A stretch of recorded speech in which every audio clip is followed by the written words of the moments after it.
welcome. My name is Terry Martin. I'm a TV news anchor based here in Berlin, and it's my great privilege to be moderating this session on the language of demagogues, ethical and legal borderlines. Thank you all for being with us today.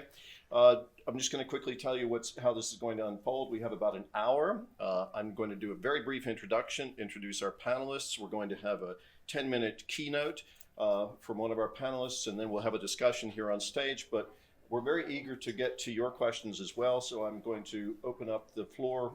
Maybe it's fairly early to get some discussion going there. Now, this is a time when democracy is being tested worldwide, as we all know. And in this context, rhetoric, language is being used not just as a tool of persuasion, but as a weapon that can either uphold democratic values or erode them. And today we'll examine how demagogic rhetorical influences work in political discourse, where the ethical and legal limits of that is, and what can be done to counter its most dangerous effects. So we're going to try to be constructive here, and we hope that you can come away with some ideas on how to deal with demagogic rhetoric. We're fortunate to have with us here three outstanding experts, each bringing a unique perspective on this issue.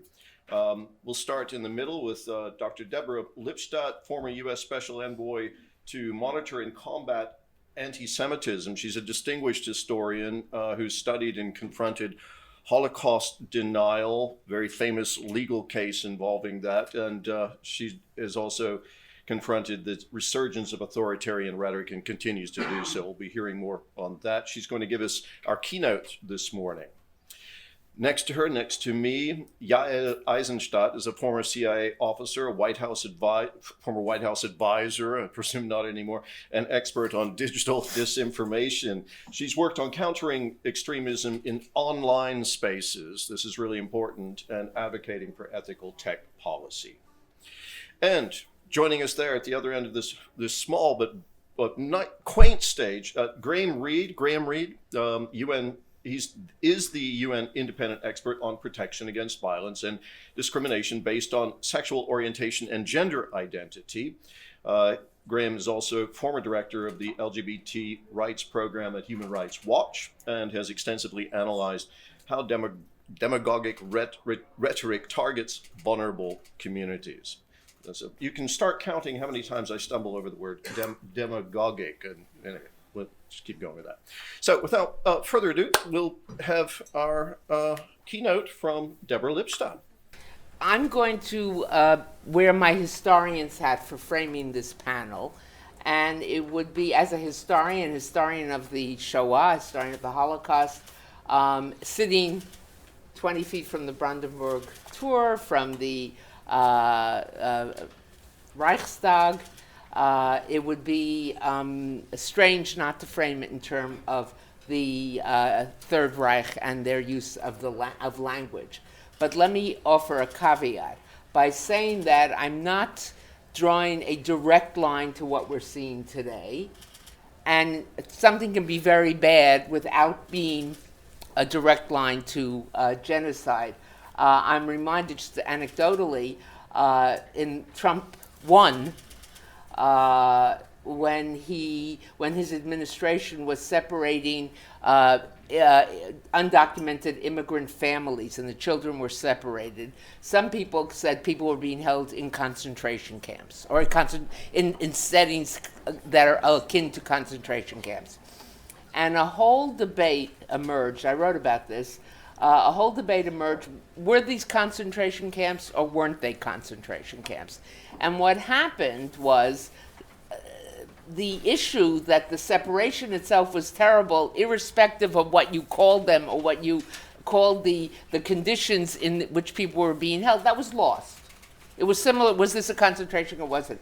And I just felt that was a not efficacious use of terminology, Because what we should have said is, this is terrible to take children away from their parents, irrespective of their documented or undocumented status. And instead it became, well, why is it like a concentration camp? Why isn't it like a concentration camp? Is it like a Boer concentration camp, in South Africa, et cetera, et cetera? So I'm not drawing a direct line, but when we talk about the language of demagoguery, and we heard a small clip from Anne Applebaum in the little segment just before, there still are things that are reminiscent of it.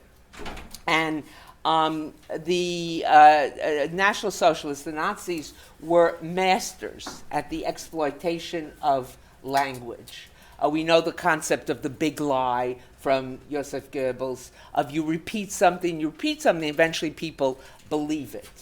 And that was part of that. But they also, certainly in terms of their anti-Semitism and in terms of their Jew hatred, they used language to dehumanize their victims. They dehumanized other victims as well. I'm not saying, but this was, of course, that one that led to a European-wide and beyond Europe as well, Libya and Rhodes and etc.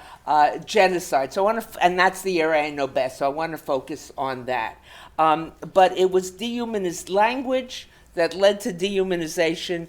Dehumanization as a precursor to mass violence. Now, when we say dehumanization, what are we talking about?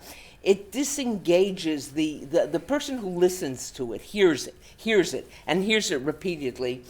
Somehow they're, not everyone, but certainly they're more inclined to have their moral restraints against harming fellow humans lessened. Think about the Rwanda genocide and the use of the term cockroaches that we used on the radio from the Congo. What do you do to a cockroach? What do you do when you have cockroaches in your house? Kill it. You kill it, and then you call, who do you call? Exterminator, which is one of the reasons why we don't use the word, even the word vernichten. To exterminate is a word that historians initially used, the extermination. If you look at early books on the history of the Shoah, some of them are called the extermination of the Jews, and then suddenly we realized, no, that's using Nazi language to, even if you're condemning it, you're falling into it. So that, and you deny a person's, the dehumanization could take different forms, and it took different forms under the Nazis. Deny their emotions, deny they have certain personality traits, deny their warmth, deny their human moral capabilities, make them, in one word, othering. If you make someone other, it is easier to they are dehumanized, or they're different from you, they're other from the norm, the human norm, and it's easier to act against them. This is, of course, the language of propaganda, and in this case leading to genocide. Now, there was a certain irony that I want to point out here in the Nazi dehumanization. And it contrasts with other dehumanization. I teach at Emory University now that I've been liberated from the State Department. Actually, I was very happy to be in the State Department. Now I'm very happy not to be in the State Department. I live in Atlanta. Atlanta is often described by people as a city surrounded on four sides by Georgia, or the further north you go out of Atlanta, the more in the deep south you are. But in the south of the United States, particularly, up until maybe the 50s or up to the 60s, a black man who was 60 years old was called boy. Now, what was that? Of course, that was that was a dehumanization. If he's a boy, you can treat him. You don't have to treat him with respect. In the ghettos, in the Warsaw Ghetto, if a Jew was walking on the sidewalk and a SS man was coming, you had to get off the sidewalk. Same thing in the South. You make them into others. So it can be with language or it can be with actions. But here's the irony in the Nazi dehumanization of the Jew. On one hand, they were Untermenschen, subhuman. But on the other hand, they were capable of destroying you.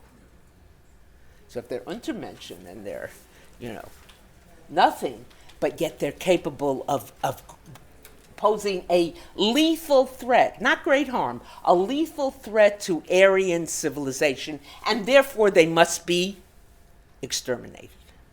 So you had that built-in and seemingly, when you look at it, crazy contradiction, and yet it was fully accepted.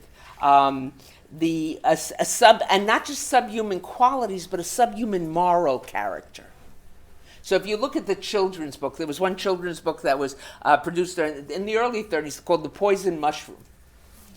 And some of you may be familiar with it. And the Jew is depicted, the Jewish male, as a sexual predator, ugly, disgusting, typical. I mean, they didn't invent that kind of imagery. That's a classic anti-Semitic imagery. The Jew who was morally depraved, and yet at the same time, the Jew capable of causing you great harm.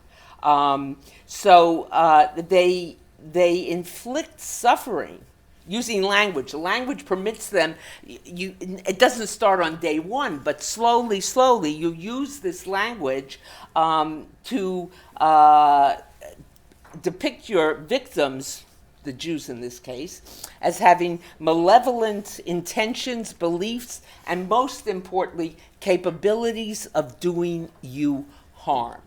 So in your persecution of them, even whether you're, and when I talk about perpetrators, by the way, I include the people who sat in these offices and wrote this language. You know, including not far from here, when in the later in the 30s, when the Nazi regime decided that too many Jews had names that were not distinguishable, that Jews had to add the name Sarah or Israel as a middle name for everything. If you wrote a letter to a Jew and you didn't put Sarah or Israel, the postman, postman wouldn't deliver it. So those were perpetrators too, because they created the othering.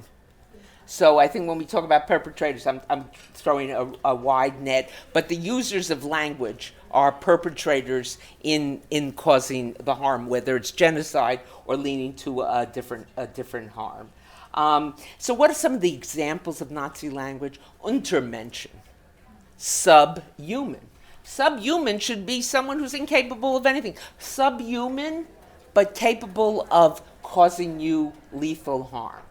If you read the instructions that were read to the German units that went into the Soviet Union, how they were going to encounter Jews, commissars, Jews, it was all, they were written, and I should have actually downloaded some of it. They were written to give the German soldier, this wouldn't, by the way, it wasn't just SS members who were doing the soldiers were doing the killing, the Wehrmacht was doing the killing as well, a righteous cause to murder these people.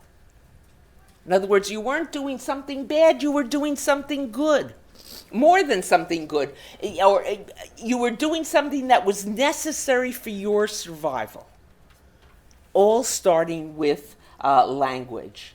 Endlösung, final solution of the Jewish question. It can be ambiguous, but to the person who had been hearing this kind of propaganda language, it was clear what it was all about. And then often the language was hidden. Sonderbehandlung, special handling. Special handling, I send something with FedEx that's very, very fragile, I want special handling. But not in this. An irony, an anecdote I ran across, as I was preparing this. A 6-page report was prepared for Adolf Hitler on the murder of the Jews by the SS statistician. And it was entitled, or used the term, I don't know if it was entitled or I don't remember, or used the term, but certainly used the term Sonderbehandlung. And it was sent back to the SS statistician by the Hitler, the people closest to Adolf Hitler. Don't use that word, because that word is clear. It had come to mean, and everybody knew it meant annihilation, it meant murder.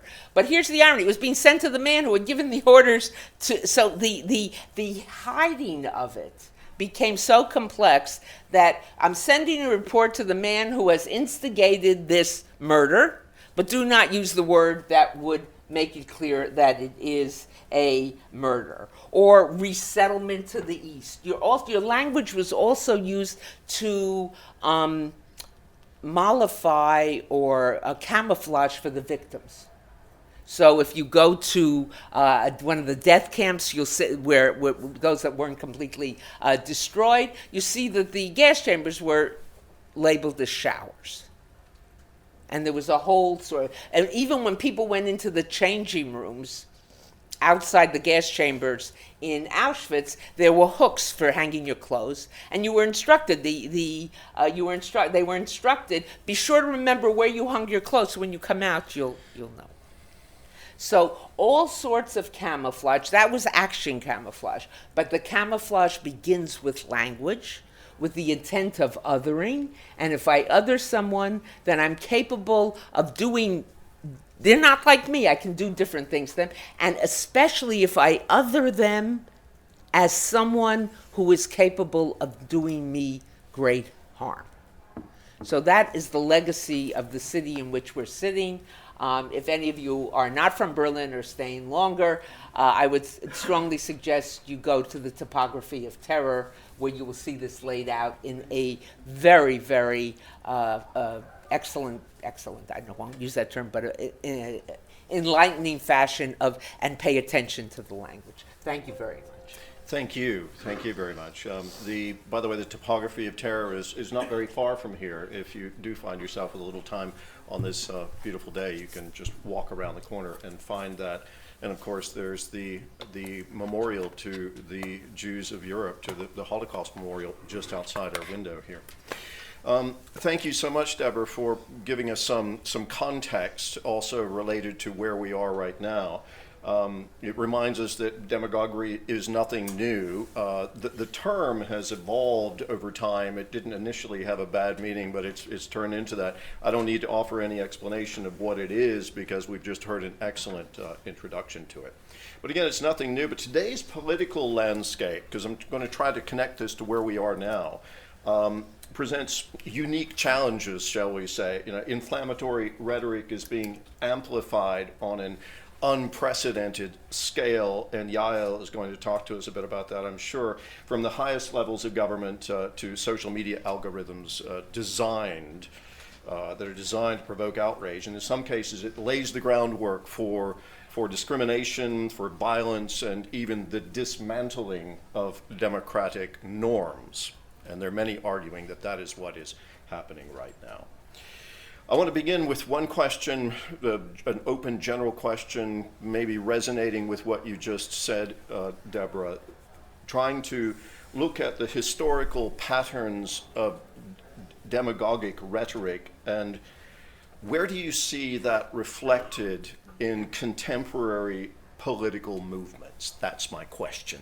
And maybe you want to begin, Yael? Sure. Do I need to bring this in closer, or you can hear me? You can all hear me. There's so much I want to react to. I want to give a 30-second context to where my current knowledge on these topics come from. So in the intro, you heard that I spent most of my career in the national security world. But in 2018, I was hired at Facebook to head their global elections work. And I walked out 6 months later and went very public with the problems I saw at the company and how they were contributing to the things we are seeing.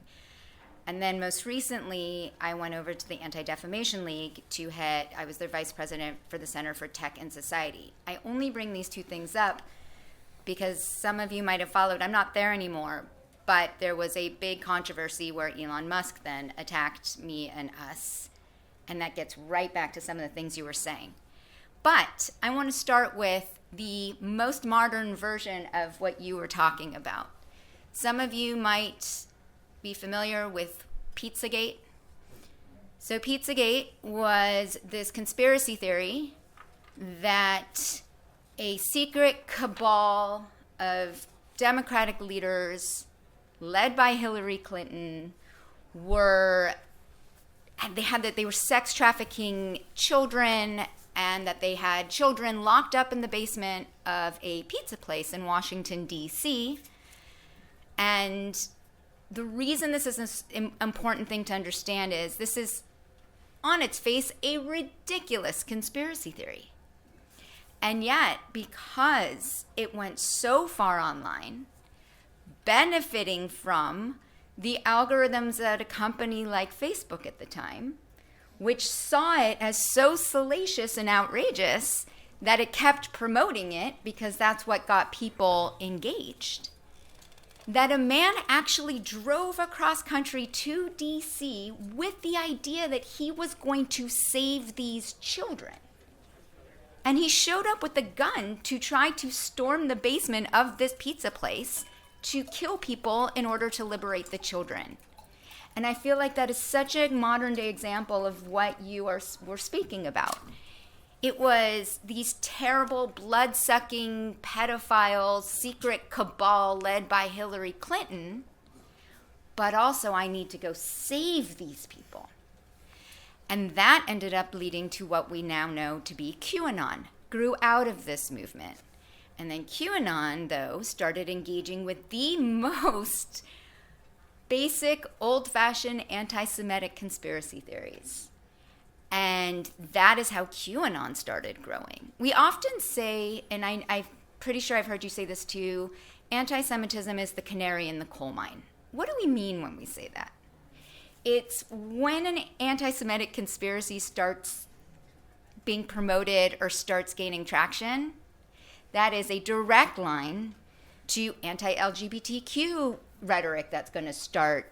We did some research that showed that the anti-trans narrative and the anti-Semitic narrative equally grew online at the same time. It means that the next conspiracy theory against any other marginalized population is going to grow alongside that.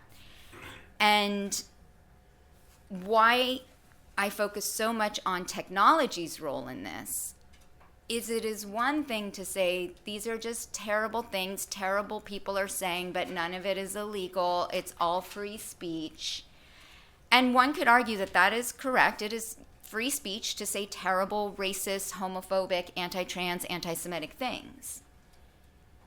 But when the demagogues themselves have taken over the platforms through which we communicate and have tweaked the algorithms, now I'm speaking directly about Elon Musk, tweaked the algorithms and changed the system to prioritize certain people's speech, particularly his own, and completely downgrade other people's speech. I mean, I can say this for myself. I use the platform. I used to be someone who journalists would see what I was saying, other people would engage with. I can see my view counts. I am completely shadow banned. Nobody sees what I post anymore. And when your own algorithms are the ones connecting, for example, members and saying, oh, you might be interested in this group, and that group happens to be a QAnon conspiracy group, I would argue that those platforms are helping facilitate the spread of these conspiracy theories. Sure. That makes perfect sense. Thank you. Can I just elaborate on Yeah. one thing? I used to say that anti-Semitism was the canary in the coal mine, but that canary is so dead that, I have a different analogy. And in fact, when I was in office, I went to a number of our intelligence agencies and spoke to them about what they're understanding what anti-Semitism and when they see it. And the way I described anti-Semitism, which of course is the area in which I focused, is as the flashing amber lights on the traffic stop before the light turns red. Okay. And the red may not be more anti-Semitism, because very often anti-Semitism is the cooking spoon with you stir up the pot. What follows may be other kinds of unrest or other kinds of discrimination. But because anti-Semitism is the oldest, longest existing continuous hatred, people, well, I'm not an anti-Semite, but the Jews, there's that than Right. falling right into it. So let me offer you the flashing I of the light. appreciate the new analogy. Can I just give 30 seconds to end that point? You know, we've been talking for half an hour and we Oh, haven't sure. heard from Oh, my Graeme God. at all. If you don't mind, I'd like to bring in Graeme at this point. Well, all your points, of course, are terribly valid. We want to hear more about that, particularly about how you counter what you, the dangers that you were talking about. But I want to bring Graeme in, first of all, and ask him about the original question there, looking at historical uses of the term, which we've just covered a bit, or of the phenomenon of demagoguery and the language associated with it. What are you seeing today, Graeme, that gives you concern as a UN envoy who's not just looking at Germany or the United States, but the entire world? What sort of impressions do you get that relate to this that would be germane to that? Well, I think what I have to say will build on much of what's already been said. And I think I'll focus on a specific example. Clearly, the work that I do is focusing on discrimination and violence around the world based on sexual orientation and gender identity. And clearly, extraordinary progress has indeed been made over the past decades in terms of securing basic rights. There's been a dramatic decline in the number of countries that criminalize consensual same-sex relations, for example. Relationship recognition in many parts of the world, legal gender recognition, these are all advances that have been made. But what has been striking to me, and was the subject of a report that I did to the Human Rights Council last year, is a proliferation of laws and policies that seek to restrict public expression of identity based on sexual orientation and gender identity. A very clear example of this was the Russia so-called gay propaganda law that prohibits in its initial iteration the propaganda of non-traditional sexual relations to minors. So the elements of that are clear, that there's the suggestion that LGBT identities are somehow intrinsically a threat to children. And there are various versions of similar kinds of legislation or initiatives, both in Eastern Europe but also in parts of Africa, that are framed in terms of promotion or propaganda of homosexuality or same-sex relations, etc. But I've been curious as to the kind of language that's used to justify these restrictions. So I've mentioned the so-called threat to children. The other is the threat to the family, and then the stretch, of course, is the threat to the nation state The itself. society. And so these questions become a kind of sense of sort of national autonomy, or so that paradoxically LGBT people are very often posed both as an internal threat to the national order or to sort of cultural authenticity, but also as a foreign influence. So very often seen to be supported by or influenced by outside entities seeking to undermine the nation state. And so this kind of combination creates a very challenging environment in which the laws both restrict organizations' ability to advocate in the public domain, and at the same time this very hostile rhetoric that makes the vulnerable minority all the more vulnerable, and at the same time less and less able to advocate for themselves because of the restrictions that are being put on the public domain. And so, I'm curious as to how questions around gender and sexuality are so prominent at this particular time as almost the routine playbook of authoritarian populists. And I'll just make one more point that I think oftentimes it's not actually about that issue at all. So for example, the Law and Justice Party in Poland had a very strong anti-LGBT rhetoric as part and parcel of their kind of modus operandi in government. There were over 100 regions that declared themselves LGBT ideology-free zones, for example. But that was really a cover and a distraction from the erosion of democratic norms that was taking place in the country at the same time. The independence of the judiciary, freedom of the press, ability of civil society to operate, restrictions on foreign funding, all of this was taking place with the rhetoric around something that is a socially divisive issue around LGBT rights or the various aspects of that. So I think I'll just end there. Thank you very much. I'm going to open the floor in just a second, but I want to, before we do that, move on to the how to deal with this, right? So this forum is very much practically oriented. There are lots of people who are involved in fighting the good fight on many fronts. Dissidents here, many people have been in jail, tortured. I had a dissidents panel up here yesterday. So we're talking about some very dangerous things, and we've had some historical context on that. When we get into rhetoric, the dehumanizing rhetoric, the efforts to exploit a big lie in order to marginalize or even lead to the destruction of a group of people.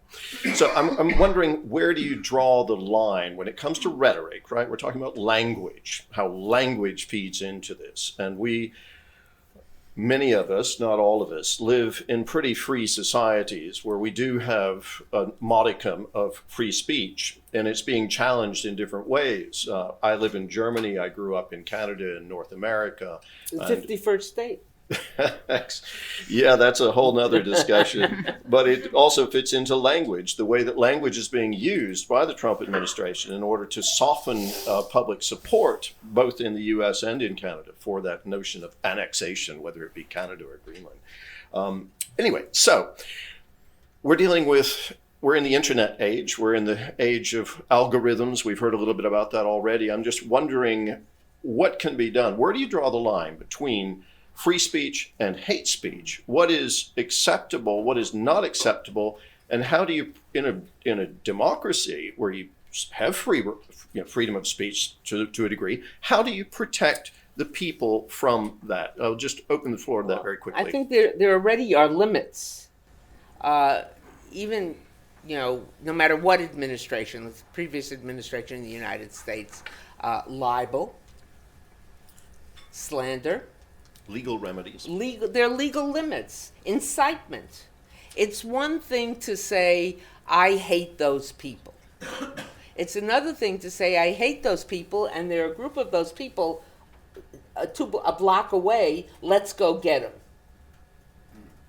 But it's to say that those people should be gotten, or that we need to do something, we need to storm the Capitol, for example. Well, storming the Capitol was much more than free speech. It was violence. It was an insurrection. It was, people died. But it's language that led to that, just That's as one right. example. Not the most egregious example, but just one example. It sometimes can be difficult, but if it's, we're going to Capitol Hill, let's go get them. And then an hour later, they're storming. That's incitement. Yeah, okay, there's incitement. I see a hand. I've acknowledged your hand. I see several hands already up. This is great. Because I know that you work in the whole notion of online, the cyberspace, where this is driving so much in our societies, and we don't have access to these algorithms. And I'm just wondering what you see as the best remedy within that space for dealing with the kind of rhetoric that could lead to incitement or to violence. Sure. So, last night we heard Bill Clinton mention that people have always been terrible. A lot of these problems have always existed, and he's not wrong. But there's a difference between what used to be fringe conspiracy theories, fringe hate speech, and how some of the biggest tech platforms have helped push this into the mainstream. And what I will focus on are 2 points. You brought it up, if you repeat it enough, people believe it. Well, imagine when the only way you could repeat it enough was either in print or via the radio, as opposed to now a company whose algorithm is incentivizing that kind of speech. And so I am not focused on going after the speech itself necessarily, because as much as I hate it, that is the price of living in a society that values free speech. But I am going after where the company's responsibilities lie and how they are making this more mainstream. And to be clear, there are many issues we have to fix in society. I'm not saying social media companies are uniquely responsible, but that's the element I'm focused on. So how do we do this? I do want to give one quick example that I didn't get to before, Demagogues. one of the ways throughout history that they end up succeeding is by controlling the mechanisms of information dissemination, right? That is how you get from, I have a terrible idea, to, and I'm going to convince everybody that I'm right, therefore they will take action. This is happening in my country. I am sorry, but when someone like Elon Musk buys a communication platform, tweaks the algorithm, and starts actually engaging himself with the worst kind of hate and anti-Semitism and conspiracy theories, he is not only contributing to the proliferation of it, he's also monetizing it. And so going after, in the US, these companies have a strange bargain. They benefit from a preemptive immunity that allows them to do this without being able to be sued. And they benefit from the First Amendment, where they say, but this is just our right to expression. So there are many of us who are trying to prove that is not the case when it's your own tools that contribute to not just the amplification of this, but potentially the amplification of incitement to violence, or even connecting people who then go actually commit violence in the real world. So we've got a really good description of that problem in terms of what to do about it, of how, maybe we'll hear more about that in a moment. I want to open the floor, though, first. The gentleman in the corner has had his hand up for quite a while. In Germany, and you will know that, we don't have the freedom of speech, but we have the freedom of opinion. You can think what you want, but you can't tell in public not everything you want to tell. So The limitations are very narrow. The limitations are very narrow, but I wonder why this is not the key, maybe not to solve the problem, but to get a little bit further in solving it. The question is, I heard, I don't know if the idea is from Annie Applebaum, but I heard it from her, that people don't have to believe the lies. The lies are just a sign of I'm part of your liars community. What do you think is the role of language in this kind of demagogue technique? I think it works very well for the demagogues and for those trying to spread those ideas.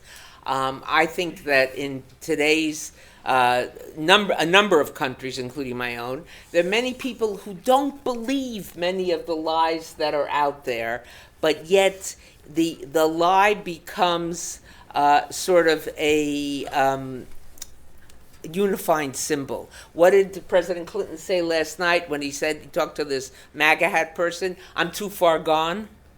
You know, he didn't want to hear what President Clinton was hearing in that man's comment was, I don't want to hear logic. I'm in. I've bought in. Don't confuse me with the facts. I mean, think prejudice. What's the etymology of the word prejudice? Let's start with that. Prejudge. Don't confuse me with the facts. I've made up my mind. I see a black man or a black woman in a position of power. They only got there through affirmative action, and there's some white person much more deserving. I see a woman in a hijab 2 blocks away. I know she's the mother of a terrorist. I see a Jew, someone with a yarmulke or a beard or side curls. Hold on to your money, they're cheats. You know, don't go. Yeah, I have a friend, a colleague at Emory, who says the stereotype hits you in the nose when the person is still 2 blocks away from you. Prejudice would be funny. I should judge whether a person is competent or not to have a job by the color of their skin. I should judge their moral character by their garb and what they're wearing on their head. It makes no sense if it weren't so lethal. So Okay. that's. Thank you. So, we're dealing with ethical and legal borderlines is the way this panel was set up. So I'm very eager to hear some reflections on that. We'll take a question there and a question here and then a question there. So Yeah, you're all talking about this in the framework of liberal democratic societies living in the Middle East. My concern is where demagoguery meets religion. And here we have a very poisonous mix that has derailed peace processes and created war and terrorism. And I'm wondering how to confront that kind of poisonous demagoguery. So we'll take one question there. The next question, I'm going to collect 3 and then we'll continue. So thank you for the fascinating contributions. So Malcolm Byrne is my name. I'm a member of Parliament in Ireland, and part of a lot of what I do is I spend my time on our media committee, often interrogating the tech platforms and others, dealing with issues around online safety, hate speech. So for us as parliamentarians, as legislators, it's a huge challenge. It's a really big issue, and your point is valid. And yes, we've always had prejudice and difficulties. I make the argument that every village has always had its idiot. The problem is now with new technology, it allows all the idiots to talk and unify and amplify their views. So I've two kind of questions or points. One relates to how you can rescue language. So you look at something like for the LGBTIQ plus community, the word queer used to be a term of abuse in the past, but it has been rescued and kind of taken on board. Being Irish, for a long time, the word paddy was a term of abuse in the United States. The paddy Still wagon. referred to paddy wagons. The police wagon that arrested Yeah. me. So, and even in Britain, your point about, somebody who was black being called boy, men in Ireland were always called paddy in the UK for a long time. But now, even though I wouldn't necessarily like the term, if somebody called me a queer paddy, I wouldn't see it as an insult. I'd kind of embrace it. So I think there is an issue around how we take back language, because language evolves. The bigger issue on the legislative side, and I get the point about in democracies, it's a bit easier for us, but it does come to, even in totalitarian, it's how the law is used to define what is acceptable and not.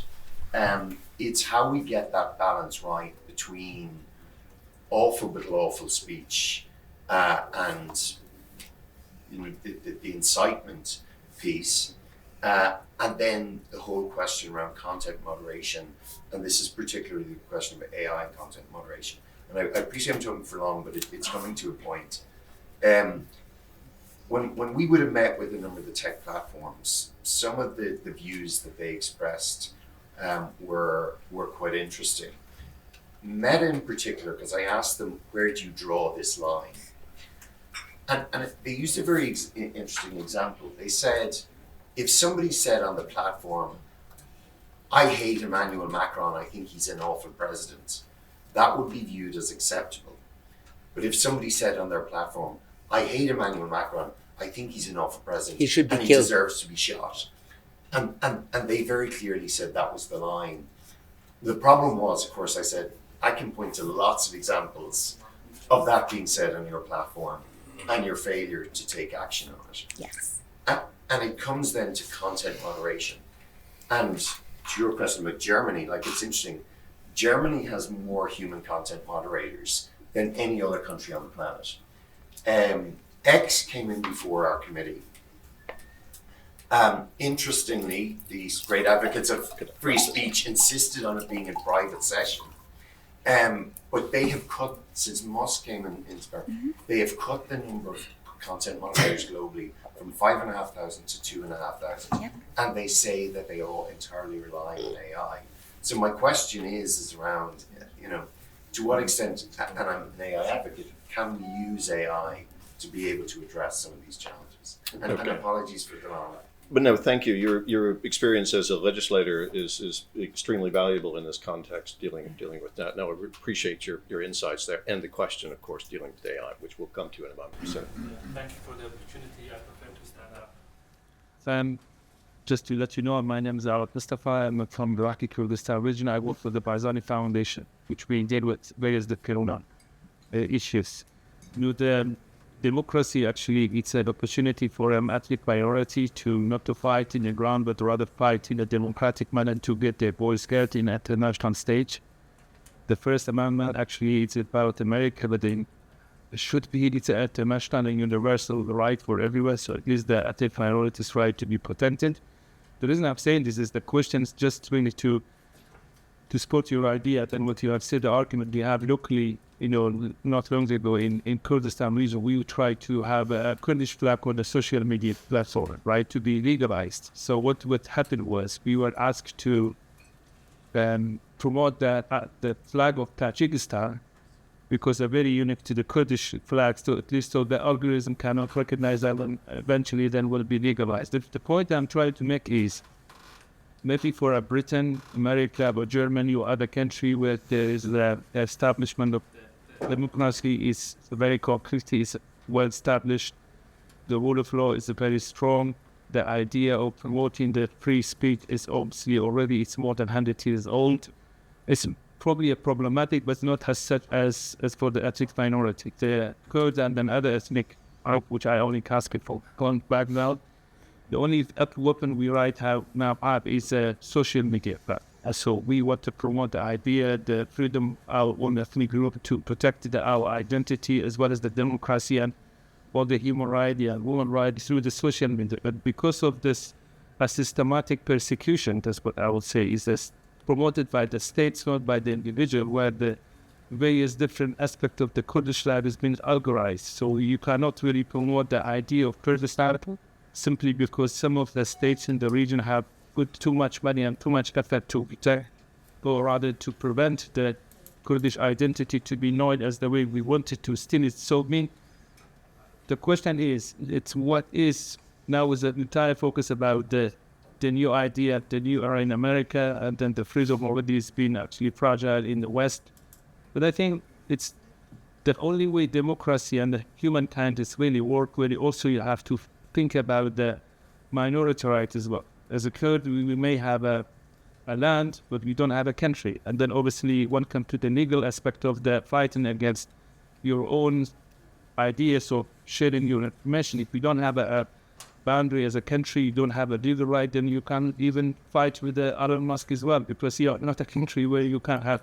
So the question is, if there is any opportunity or any idea, any discussion in academic and political platform where this can be really that idea of protecting the freedom of speech through the social media for the minorities also has been discussed or would be discussed, should be discussed, Patrick. Thank you very much. We've got three topics on the table here, and I'm just going to let the panel respond how they wish. But we first had the question coming from the situation in Israel and the Palestinian territories, where you have religion and politics and language mixing in a very volatile mixture, where we're seeing right now incredible violence that's happening in the region, and it's really hard to put that in context as an idea. But perhaps we have some reflections on this. The question of AI, how AI fits into efforts to combat the kind of rhetoric that can lead to violence and horrible things. And the question of recognition for minorities and how they might be able to use the advantages of social media was how you describe it, but in the quest for recognition for their identity and also as a nation. So that's on the table. Let me tie your comment regarding Germany. I'm going to pass on the religion one because that would take me I don't know how long to try to answer, and I don't know if I have an answer. And the Kurdistan example from personal experience. When I started to work on Holocaust denial, to study deniers, who, I wasn't interested so much in deniers because they were obviously liars, but why were people buying into what they said? I argued that Holocaust denial should not be illegal. And then I thought about the situation in Germany, Austria, and I said, there was an American thinker who once said, foolish consistency of the hobgoblins of small minds and politicians. So I was willing to be inconsistent. And the more I thought about it, is I understood why in a Germany or in Austria, Holocaust denial was outlawed, even though I thought it would, in an America, and England, if England had had a law, I would have saved 6 years of my life and millions of dollars in fighting a lawsuit against the Holocaust, who sued me for libel. Many people thought I sued him. I don't sue people for what they say, but he sued me. And I won. And you won. Yes. Just to be clear.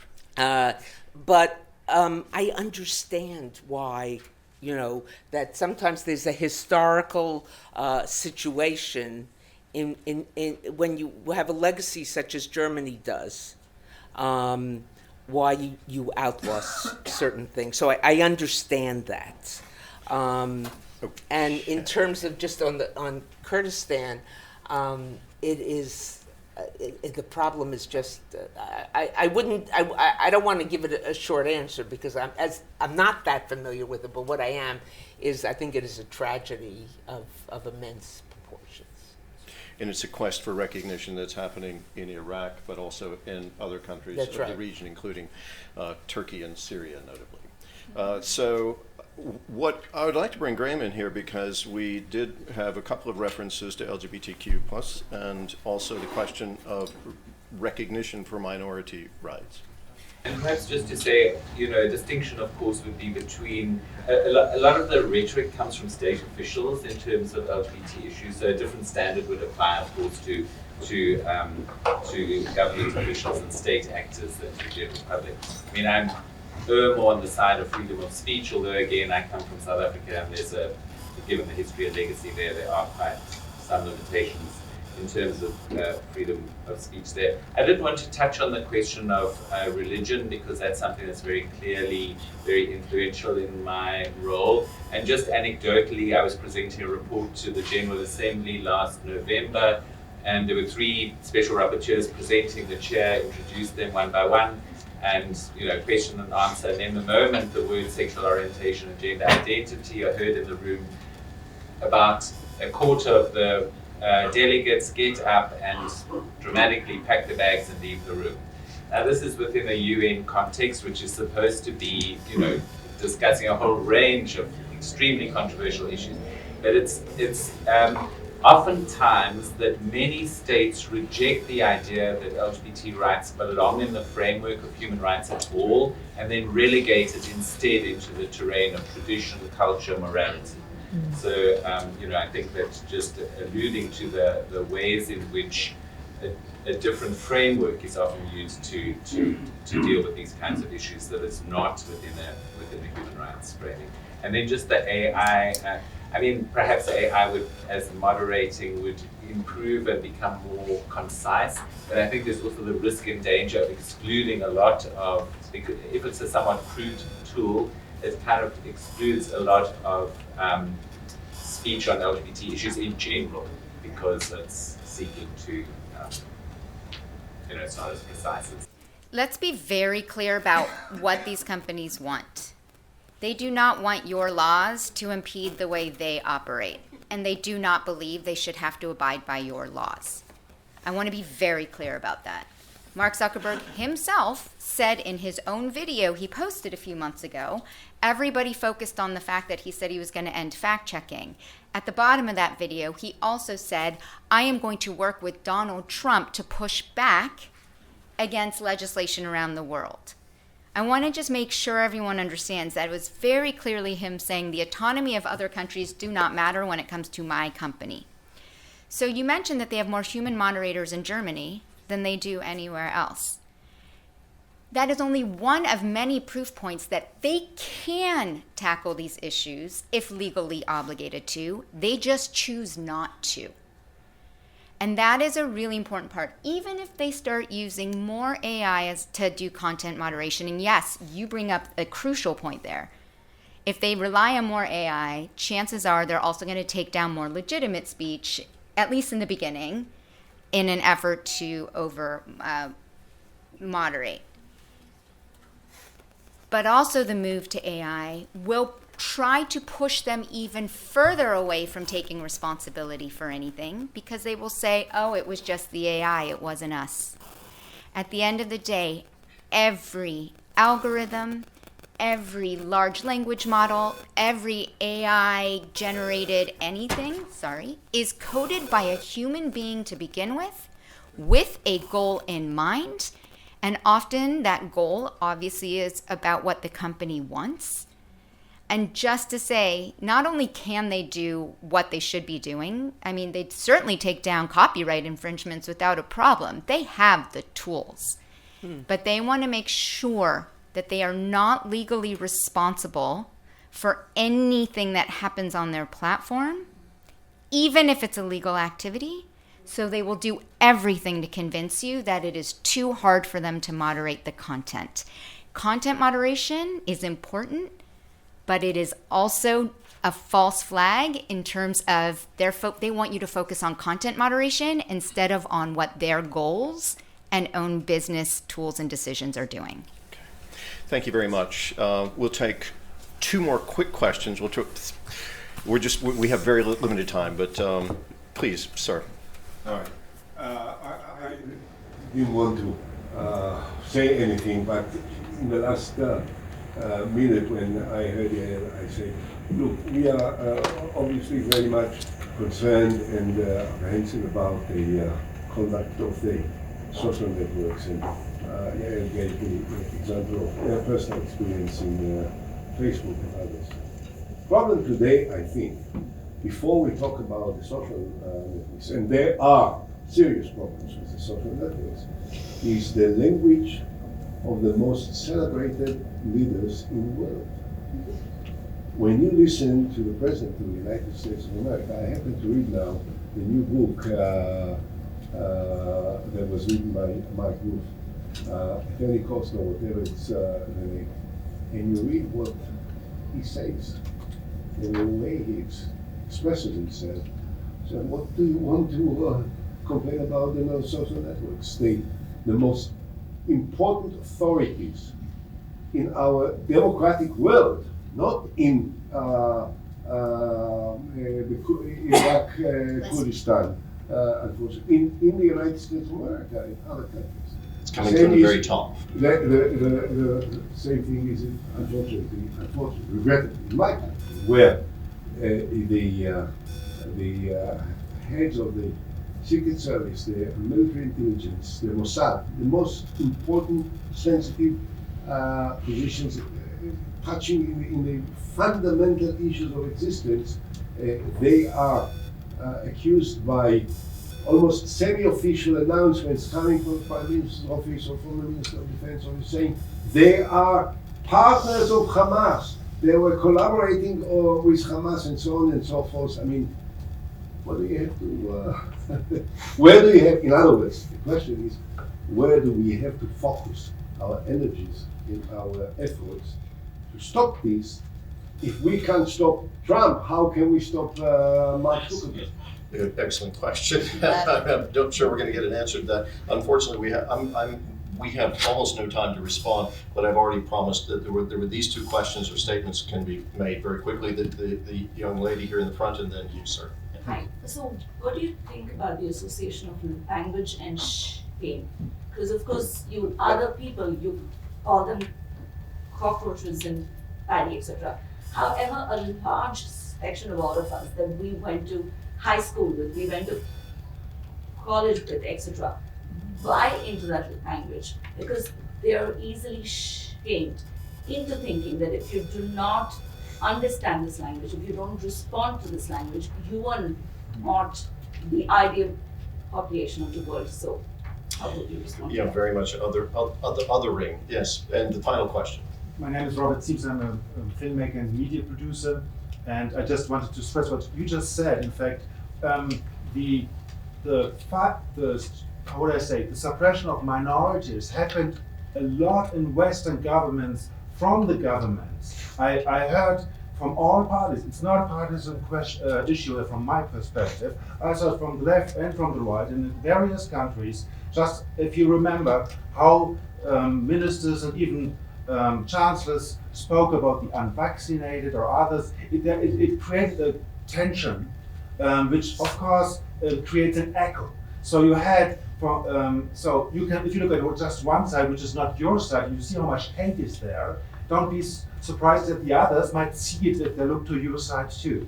So I published about 1,000 interviews in the last 5 years, and we have been censored on our platforms. Films we co-produced with the German government and the Austrian government, having public funds, having our general directors of the World Health Organization in it and at the premiere. The film, however, has been critical, has been deleted on our platforms, just to say the content moderation and then ongoing smearing campaigns. So I think this has been political censorship, and And don't be surprised if I am sometimes angry with the government, you know?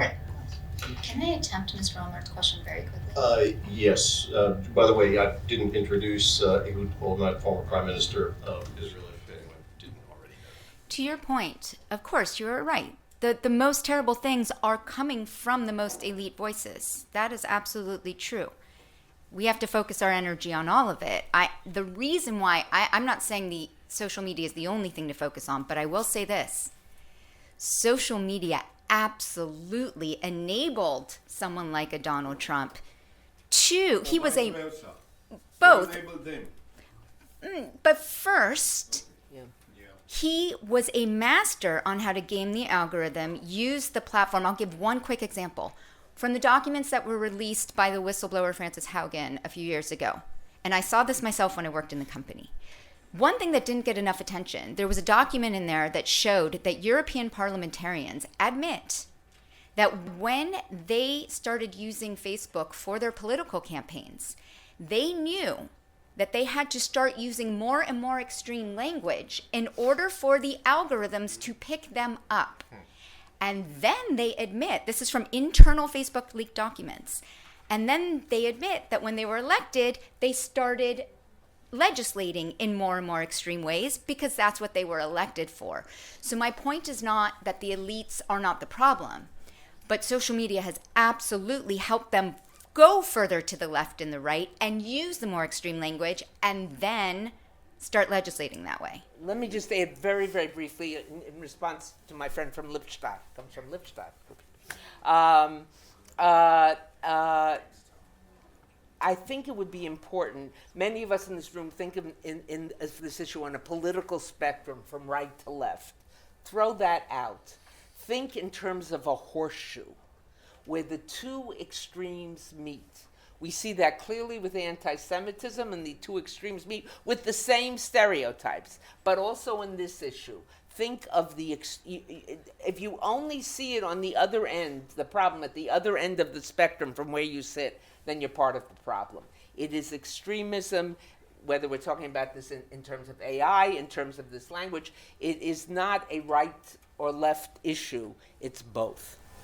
Thank you so much. It's such important topics on the table, including censorship, polarization, and dealing with things and how we understand the past. I would love to continue this discussion. We're over time. I'm so glad that all of you are with us here. I'm hoping that we'll have an opportunity to continue these discussions later on. Thank you for coming. A warm round of applause for our three moderates.